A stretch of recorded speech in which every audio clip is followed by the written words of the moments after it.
This is Deepak Modak and welcome to my YouTube channel Deepak Sir's Class। তো তোমরা অনেকেই আগামী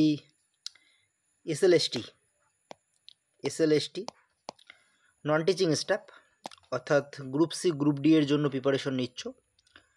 তো আজকের যে ক্লাসটা এটা স্পেশালি গ্রুপ সি এর জন্য, অর্থাৎ স্কুল সার্ভিস কমিশনের গ্রুপ সি ক্লার্কের যে চাকরি, সেই পরীক্ষায় যে ইরর কারেকশন আসে সেখানে একটা পার্ট রয়েছে ইংরেজি পার্ট, ইংলিশ সাবজেক্ট রয়েছে, সেখানে কিন্তু ইংলিশ আসবে। বাকি গ্রুপ ডির মধ্যে কিন্তু ইংলিশ আসছে না, তো গ্রুপ সি এর মধ্যে ইংলিশ আসছে। সেখানে নর্মালি আমরা কম্পিটিটিভ যে এক্সামগুলো হয় সেগুলোতে দেখি যে গ্রুপ সি যেটা হয়, ইংরেজি যে সাবজেক্টটা হয় সেটা কিন্তু আপনাদের ইরর কারেকশন বলে যে পার্টটা, সেটা কিন্তু ওই পরীক্ষাটায় থাকে। মানে যেখানে ইংরেজি আসে সেখানে ইরর কারেকশন অংশটা কিন্তু থাকে। তো যে জায়গাগুলো থেকে ইরর কারেকশন আসে সেগুলো হচ্ছে পার্টস অফ স্পিচ থেকে আসে এবং আরও অন্যান্য জায়গা থেকে আসে। সেই সবগুলো জিনিস আমরা কিন্তু কভার করব আমাদের এই ক্লাসে দীপক স্যারস ইউটিউব চ্যানেলে। রেগুলারলি ইংরেজির উপর টপ 10টা করে কোশ্চেন নিয়ে আসব, যেখান থেকে আমরা কনসেপ্ট প্লাস উদাহরণ দেখব, অর্থাৎ উদাহরণের সাহায্যে আমরা কিন্তু দেখব কনসেপ্ট দেখব। তো আজকের ক্লাসটা নাউন চ্যাপ্টার থেকে নিয়ে এসেছি। এখানে 10টা ইরর কারেকশন, যে 10টা ইরর কারেকশন থেকে আমরা নাউনের কনসেপ্ট কিন্তু বুঝব। তো চলি প্রথম কোশ্চেনে। দেখো কোশ্চেন, এই কোশ্চেনের সাহায্যেই তোমরা কিন্তু অ্যান্সার করতে পারবে, মানে কনসেপ্ট শিখবে। প্রথম কোশ্চেন কি আছে, বলছে running a 5-star hotel needs much more money than that we have in our account. এখানে ভুল কোথায় আছে সেটা আমাদের খুঁজতে লাগবে। তো সেটা খোঁজার জন্য আমাদের দেখতে লাগবে, সম্পূর্ণ সেন্টেন্সটা আরেকবার পড়ি। রানিং এ 5-star hotel needs much more money than that we have in our account. যদি ভুল থাকে তাহলে এই 3টে পার্টের মধ্যে ভুল থাকবে, আর যদি ভুল না থাকে তাহলে অপশন হবে নো ইরর। তো এখানে একটু বলে দেই, প্রথমে কনসেপ্টটা তোমাদের দেখিয়ে দেই, তাহলেই তোমরা বুঝতে পাবে যে ভুল কোথায় আছে। কনসেপ্ট হচ্ছে যে নাউন প্লাস নাউন, দুটো নাউন যদি একসঙ্গে পাশাপাশি থাকে এবং এই সম্পূর্ণ বিষয়টা অর্থাৎ নাউন প্লাস নাউনের যে কম্বিনেশন, সেটা যদি নাউন না হয়ে অ্যাডজেক্টিভের মতো কাজ করে। কিসের মতো কাজ করে? অ্যাজ অ্যান অ্যাডজেক্টিভের মতো কাজ করে, তাহলে সেক্ষেত্রে কিন্তু এই যে নাউন আর এই যে দ্বিতীয় নাউনটা, সেটা কিন্তু অবশ্যই সিঙ্গুলার ফর্মে থাকবে দুটোই। এটার কিন্তু কোনোটাই মানে প্লুরাল করা যাবে না। তাহলে এবার তোমরা নিশ্চয়ই বুঝতে পারছো যে কোন জায়গাটায় ভুল। Running A 5 stars hotel needs much more money than that we have in our account. এবার দেখো এই কনসেপ্টটা কোথায় আছে, প্রথম পার্টটার মধ্যেই রয়েছে। দেখো 5 স্টার হোটেল, এই 5 stars হোটেল, 5 এটা একটা নাউন আর স্টার এটা একটা নাউন। এই 5 স্টার এটা কিন্তু এখানে নাউনের মতো কাজ করেনি, দুটো নাউন মিলে একটা অ্যাডজেক্টিভের মতো কাজ করছে। হোটেলটা কেমন, কোন ধরনের হোটেল? হোটেলটা হচ্ছে 5 স্টার। আমরা জানি যে হোটেল 1 স্টার হয়, 2 স্টার হয়, 3 স্টার হয়, 4 স্টার হয়, 5 স্টার হয়। তো কেমন হোটেল হওয়া উচিত? 5 স্টার হোটেল। তো যেহেতু নাউন প্লাস নাউন সেটা অ্যাডজেক্টিভের মতো কাজ করবে, তাই দুটো পার্টি কী হওয়া উচিত? সিঙ্গুলার নাউন হওয়া উচিত, কোনোভাবেই কিন্তু প্লুরাল নাউন হওয়া যাবে না। কিন্তু এখানে দেখো কি বলছে, স্টার্স বলছে। দ্যাট মিনস এই জায়গাটায় আছে ভুল, মানে এই পার্টটা ভুল আছে। সো সঠিক অ্যান্সার কী হবে? সঠিক অ্যান্সার হয়ে যাবে, আমি তোমাদের দেখাচ্ছি, দাঁড়াও একটু এই জায়গাটাকে একটু মুছে নিচ্ছি কনসেপ্টটাকে। এখানে সঠিক অ্যান্সার কী হয়ে যাবে? সঠিক অ্যান্সার হয়ে যাবে যে রানিং এ 5 স্টার হোটেল। তো কী হয়ে যাবে সঠিক অ্যান্সার? রানিং এ 5-star hotel needs much more money than that we have in our account. তো প্রথম কোশ্চেন আশা করি ক্লিয়ার হয়ে গেছে, কনসেপ্টও ক্লিয়ার হয়ে গেছে। আমরা নেক্সট স্লাইডে চলে যাচ্ছি। তো নেক্সট স্লাইডে কী রয়েছে, এখানে একটা ইম্পর্টেন্ট কনসেপশন রয়েছে নাউন সম্পর্কে, যেখান থেকে বারবার এরর কারেকশন কিন্তু বিভিন্ন কম্পিটিটিভ এক্সামে জিজ্ঞেস করে। পেনের সাইজটা একটু বেশি হয়ে গেছে, পেনের সাইজটা একটু কমায় নিই। ওকে, চলো দেখি। বলছে কোশ্চেনটা আমরা দেখি। He gave me 2 important informations I had been waiting for the previous 2 months. তো যারা নাউন চ্যাপ্টার পড়েছো বা ছোটোবেলা থেকে নাউন সম্পর্কে পড়ে আসছো, তারা জানো যে পৃথিবীতে এমন কিছু নাউন আছে যারা হলে সিঙ্গুলার ফর্মে হয়, সিঙ্গুলার ফর্ম হয়, ওদের কখনো প্লুরাল ফর্ম হয় না। তো এরকম কিছু নাউন আছে, কি কি নাউন হয় সেগুলো একটু দেখাই দিই। যেমন ধরো লাগেজ, লাগেজের মতো আরও শব্দ আছে, ব্যাগেজ আছে, অ্যাডভাইস, তারপরে ধরেন ইনফরমেশন, ইনফরমেশন, সিনারি। এই যে শব্দগুলো, এদের কিন্তু সবসময় সিঙ্গুলার ফর্ম হয়, এদের কখনো প্লুরাল ফর্ম হয় না। তো এবার দেখো এই শব্দগুলোর মধ্যে এরা সবসময় যদি সিঙ্গুলার ফর্ম হয়, তাহলে আমরা যখন জোর করে এদের প্লুরাল ফর্ম করার চেষ্টা করব, তাহলে সেটাই ভুল হবে। এবার তোমরা সেন্টেন্সটা পড়ে দেখো, সেন্টেন্সটা পড়লেই তোমরা বুঝতে পারবে। He gave me 2 important informations, দেখো এই জায়গাটায় ভুল আছে, ইনফরমেশনস এই জায়গাটায় আছে ভুল। ইনফরমেশনস হয় না, কি হয়, ইনফরমেশন হয়। তাহলে এটাকে প্লুরাল কিভাবে করব? এটাকে প্লুরাল করার জন্য একটা জিনিস আছে। তাহলে 2 এর সঙ্গে প্লুরালে আমরা কিভাবে ইউজ করব, সেটাকে আমাদের এভাবে করতে হবে যে 2, এক মিনিট পেনটা নিচ্ছি, 2 pieces of information, এরকম হয় 2 pieces of information। তাহলে সঠিক সেন্টেন্সটা হওয়া এরকম উচিত ছিল যে he gave me 2 pieces of information I had been waiting for the previous 2 months। Clear হয়েছে? তো পরের স্লাইডে চলে যাচ্ছি। Your advices are the proof of your discriminating mind and pragmatic advice। তো আগের যে কনসেপশন, সেখান থেকেই কিন্তু, আগের কনসেপ্ট থেকেই কিন্তু আমাদের এই অ্যান্সারটা হয়ে যায়। আমি বলছিলাম যে এমন কিছু শব্দ আছে যাদের কখনোই প্লুরাল ফর্ম হয় না, তাদের সবসময় সিঙ্গুলার ফর্ম হয়। আর যেহেতু তারা সিঙ্গুলার ফর্ম, তাই তাদের সিঙ্গুলার ভার্বও হবে। এবার দেখো প্রথম পার্টের মধ্যে আমাদের ভুল রয়েছে, ইওর অ্যাডভাইসেস। অ্যাডভাইসেস এই কথাটার কখনো প্লুরাল হয় না, এটা সবসময় সিঙ্গুলার ভার্ব, এটা সবসময় কি সিঙ্গুলার নাউন হয়। তো সিঙ্গুলার নাউন এটা কী হওয়া উচিত ছিল, এটা অ্যাডভাইসেস না হয়ে কী হওয়া উচিত ছিল, অ্যাডভাইস হওয়া উচিত ছিল। এবার যেহেতু সিঙ্গুলার, তাই এর সঙ্গে কী হওয়া উচিত ছিল, এর ভার্বও কী হবে, সিঙ্গুলার হবে, তাহলে এটার সঙ্গে কী হবে, ইজ হবে। তাহলে সঠিক সেন্টেন্স কী হবে, your advice is the proof of your discriminating mind and pragmatic advice. Clear হয়েছে? তো পরের স্লাইডে আমরা চলে যাচ্ছি। তো এখানে আরেকটা কনসেপশন শেখাবো, মানে কনসেপ্ট শেখাবো তোমাদের। দেখো বলছে যে all the chief ministers are responsible for the pitiable condition of their states. কি, পৃথিবীতে এমন কিছু শব্দ আছে যে শব্দগুলো দুটো মেন শব্দ, মানে দুটো শব্দ দিয়ে গঠিত।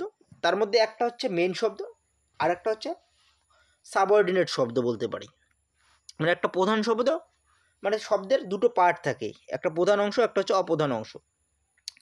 তো ওরকম যদি কোনো নাউন থাকে যে প্রধান অংশ এবং অপ্রধান অংশ দুটো অংশ নিয়ে গঠিত, তাহলে সবসময় মনে রাখবে যে প্রধান অংশটার প্লুরাল হয়, অপ্রধান অংশের কখনো প্লুরাল হয় না, ওটা অ্যাজ ইট ইজ থাকে। কেমন শব্দ, যেমন আমরা যদি বলি মেজর জেনারেল। মেজর জেনারেল এটা একটা আর্মির পদ, তোমরা জানো। তো মেজর জেনারেল শব্দটার ক্ষেত্রে আমরা যদি প্লুরাল করতে চাই এই শব্দটার, তাহলে মেজরের সঙ্গে কখনো প্লুরাল করবো না, শুধুমাত্র এর সঙ্গে এস বসিয়ে দেবো, মেজর জেনারেলস। ঠিক একইভাবে এবার নিশ্চয়ই তোমরা বুঝতে পারছো এই সেন্টেন্সটা কোথায় ভুল হতে পারে। তোমরা ভালো করে লক্ষ্য করলে দেখবে যে ফার্স্ট পার্টটা চিফ মিনিস্টার্স, এটা অ্যাকচুয়ালি দুটো ওয়ার্ড মিলে একটা ওয়ার্ড তৈরি হয়, চিফ মিনিস্টার। এই যে দুটো ওয়ার্ড, এই দুটো মিলে মুখ্যমন্ত্রী। তো এই চিফ মিনিস্টার শব্দ যেটা আছে তার মেইন পার্ট কোনটা, চিফ নাকি মিনিস্টার? অফকোর্স মিনিস্টার, তাহলে শুধুমাত্র মিনিস্টারের সঙ্গেই প্লুরাল হবে, এটার সঙ্গে কিন্তু প্লুরাল হবে না। কিন্তু এখানে দেখো চিফসের সঙ্গে আমরা প্লুরাল করার চেষ্টা করছি, যে এস বসানোর চেষ্টা করছি, তার মানে এই পার্টটাতেই ভুল হয়েছে। তো এখানে সঠিক অ্যান্সারটি কী হবে? সঠিক অ্যান্সার হয়ে যাবে all the chief ministers, all the chief ministers, তারপরে as it is are responsible for the pitiable condition of their states. Am I clear? চলো পরের কনসেপ্টে আমরা চলে যাচ্ছি। দেখো, তো একটু আগে আমরা একটা জিনিস দেখেছিলাম যে পৃথিবীর কিছু কিছু শব্দ আছে, কিছু কিছু নাউন আছে যারা অলওয়েজ সিঙ্গুলার ফর্মে হয়, তারা দেখতেও কিন্তু সিঙ্গুলার। এবার এমন কিছু নাউন আছে যেগুলো দেখতে প্লুরালের মতো, কিন্তু ওগুলো অ্যাকচুয়ালি সিঙ্গুলার। তো এরকম কী কী শব্দ? যেমন কোনো সাবজেক্টের নাম, আমরা যদি ফিজিক্স, ফিজিক্স যে শব্দটা,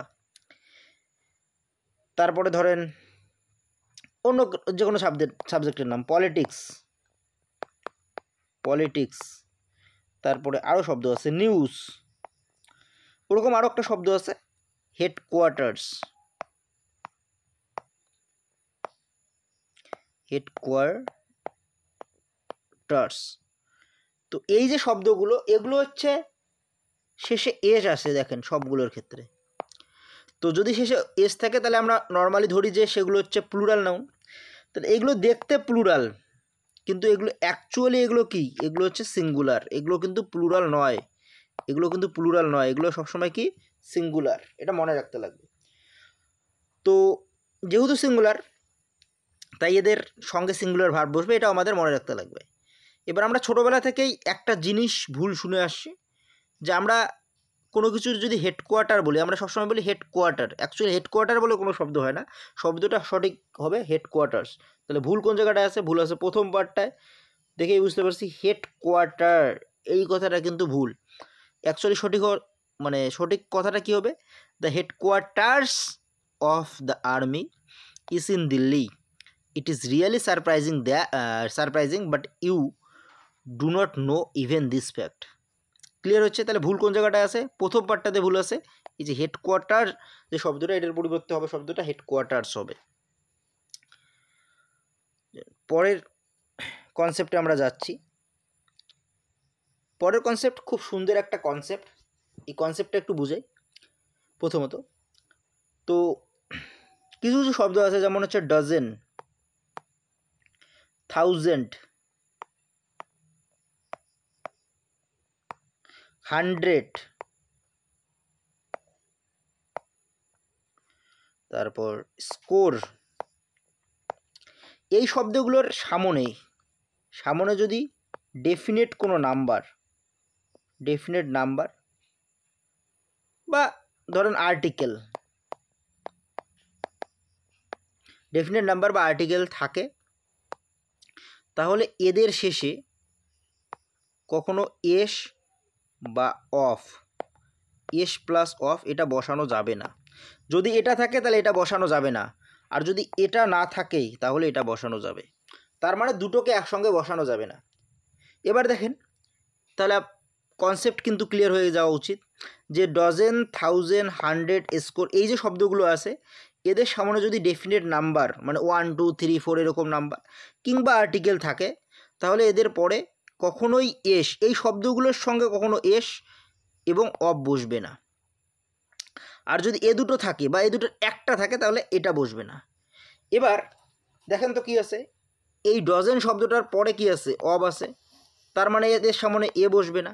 আর যদি এ রাখি তাহলে এটা বসবে না, একসঙ্গে বসানো যাবে না। তার মানে সঠিক অ্যান্সার কি হয়ে যাবে? সঠিক অ্যান্সার হয়ে যাবে এখানে কি হবে সঠিক অ্যান্সার? চলো দেখে নেই একটু। সঠিক অ্যান্সার হয়ে যাবে যে he has bought dozen of copies. এটা হয়ে যাবে সঠিক অ্যান্সার, ডজন অফ কপিস। নিশ্চয়ই ক্লিয়ার হয়েছে? তো ক্লিয়ার হলে পরের কনসেপ্টে আমরা চলে যাব।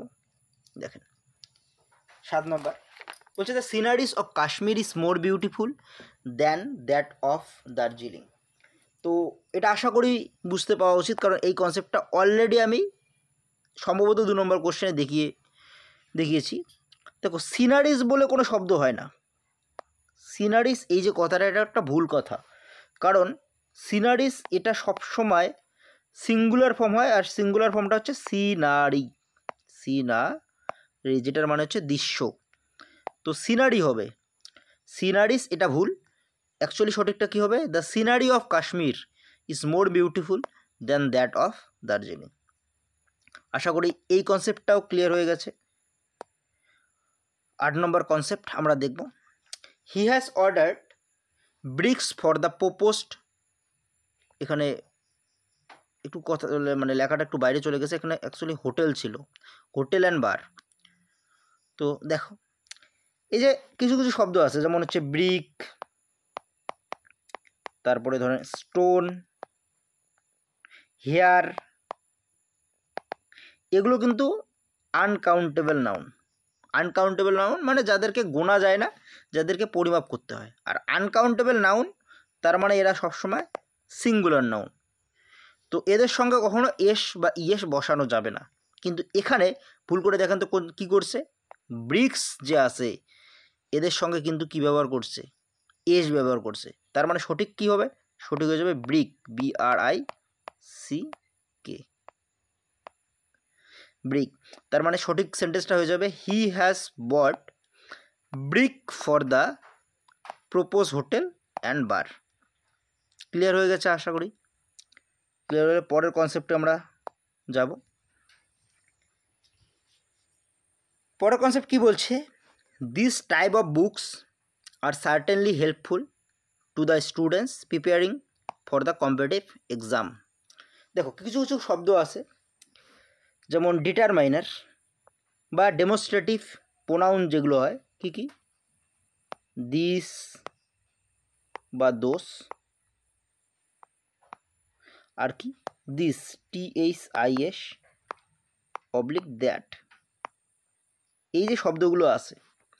তো দিস আর দোস এটা হচ্ছে প্লুরাল ফর্ম, তাই এদের পরে যদি ধরন বোঝাতে মানে প্রকার বোঝাতে, প্রকার মানে কি কি শব্দ, টাইপস, কাইন্ডস,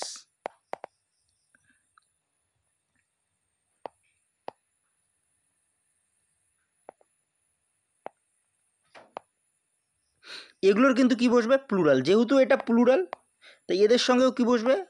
প্লুরাল বসবে। আর এগুলো কি? এগুলো সিঙ্গুলার, তো এগুলো কি আছে? সিঙ্গুলার আছে, তাই এদের সঙ্গে কি বসবে? সিঙ্গুলার বসবে। মানে এদের সঙ্গে বসবে টাইপ, তারপরে কাইন্ড বসবে। এবার নিশ্চয়ই তোমরা বুঝতে পারছো কি, যে this type of books, this এটা কি? প্লুরাল। তাহলে এদের পরে যে নাউনটা আসবে সেটাও কি হওয়া উচিত? প্লুরাল হওয়া উচিত। তার মানে এখানে টাইপ না হয়ে কি হয়ে যাবে? টাইপস হবে, TYPES। তাহলে সেন্টেন্সটা কি হবে? This types of books are certainly helpful to the students preparing for the competitive exam. এবং আজকের একদম শেষ কনসেপ্টে আমরা চলে আসছি নাউনের। তো এটা কি? এটা হচ্ছে কোনো একটা প্রিপোজিশন যদি থাকে, কি বললাম? প্রিপোজিশন। প্রিপোজিশন যদি থাকে এবং তার যদি সামনে এবং পিছনে নাউন থাকে, সামনেও নাউন থাকে আর কি থাকে? পিছনেও নাউন থাকে, তাহলে এই নাউন দুটো, এই আর এই নাউন, এটা সবসময় কী হবে? সিঙ্গুলার ফর্মে হবে। ক্লিয়ার হচ্ছে? এবার নিশ্চয়ই বুঝতে পারছো কোন জায়গাটায় ভুল আছে। দেখো বলছে my sister has read pages after pages of the Gita. দেখো আফটার এটা একটা প্রিপোজিশন, তার সামনে একটা নাউন আছে, পিছনে একটা নাউন আছে, কিন্তু নাউন দুইটাকে কি করছে, এস যুক্ত করছে, এখানেও এস যুক্ত করছে, মানে প্লুরাল করছে। তার মানে এই পার্টটাতে কি আছে, এই পার্টটাতে ভুল আছে। তো সঠিক কি হয়ে যাবে, সঠিক হয়ে যাবে pace after pace, page after page. তো এই ছিল আজকের 10টা কনসেপ্ট। আশা করি কনসেপ্টগুলো তোমাদের ক্লিয়ার হয়েছে। তো যদি ক্লিয়ার হয়ে থাকে আর ভিডিও ভালো লাগে, তাহলে অবশ্যই আশা করব ভিডিওতে একটি লাইক দেবে, আর বন্ধুদের সঙ্গে ভিডিওটা শেয়ার করে দেবে। যারা ইউটিউব চ্যানেলে দেখছেন, তারা ইউটিউবে নতুন হয়ে থাকলে অবশ্যই চ্যানেলটাকে সাবস্ক্রাইব করে দেবেন। আর যারা ফেসবুক পেজে দেখছেন, আশা করব ফেসবুক পেজটিকেও ফলো করে দেবেন। এরপর একটা ছোট্ট ইনফরমেশন, এই যে ইংরেজির যে ক্লাস, শুধু ইংরেজি নয়, গ্রুপ সি এবং গ্রুপ ডি, স্কুল সার্ভিস কমিশনের গ্রুপ সি গ্রুপ ডি এর কিন্তু সব সাবজেক্ট নিয়ে, group C and group D এদের সব সাবজেক্ট নিয়ে দিনহাটায় কিন্তু আমাদের অফলাইন কোচিং সেন্টারে এডমিশন চলছে। তো যারা ডিটেল ব্যাচে পড়তে চাও এবং গ্রুপ সি গ্রুপ ডিতে ভালো রেজাল্ট করতে চাও, ভালো রেজাল্ট মিনস চাকরি পেতে চাও, অবশ্যই কন্ট্যাক্ট করতে পারো এই নাম্বারে এবং আসতে পারো আমাদের কোচিং সেন্টারে। আমাদের কোচিং সেন্টার দিনহাটায় চৌপতির একদম ঠিক পাশেই অ্যাসিভার কোচিং সেন্টার, এডমিশন কিন্তু চলছে। তো এই নাম্বারটা তোমরা যদি ভর্তি হতে চাও তাহলে অবশ্যই কন্ট্যাক্ট করতে পারো। চলো, খুব তাড়াতাড়ি আরও একটা নতুন কনসেপ্ট নিয়ে আমরা আসব, নতুন একটা চ্যাপ্টারের মোস্ট ইম্পর্টেন্ট কনসেপ্ট নিয়ে আমরা চলে আসব। ততক্ষণ পর্যন্ত তোমরা ভালো থাকো, সুস্থ থাকো। ধন্যবাদ।